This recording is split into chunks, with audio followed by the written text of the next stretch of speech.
কি এটা পড়ে আছে? এটা একটা মানুষের ছবি দেখতে পাচ্ছি। কার ছবি এটা? ঠিক তো চিনতেও পারছি না। ওই তো সামনে একজন দাদা আসছে, দাদাকে জিজ্ঞাসা করি। ও দাদা, দাঁড়ান একটু দাঁড়ান। এটা দেখেন তো কার ছবিটা? আরে, তুমি এই বিখ্যাত ব্যক্তিটা চিনতে পারছো না? ইনি হচ্ছেন নেতাজি সুভাষচন্দ্র বোস, ভারতবর্ষের বিখ্যাত স্বাধীনতা সংগ্রামী। ইনি ব্রিটিশ সরকারের চোখে ধুলো দিয়ে কলকাতা থেকে বিদেশে পালিয়ে গেছিলেন। কিন্তু দাদা, এখানে আমার একটা প্রশ্ন আছে। নেতাজি এত ধুলো পেল কোথায়?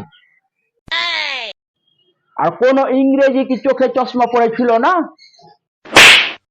আর আরেকটা প্রশ্ন দাদা, এতগুলো ধুলা নেতাজি নিয়ে গেল কিসে? টোটোতে না টেম্পুতে?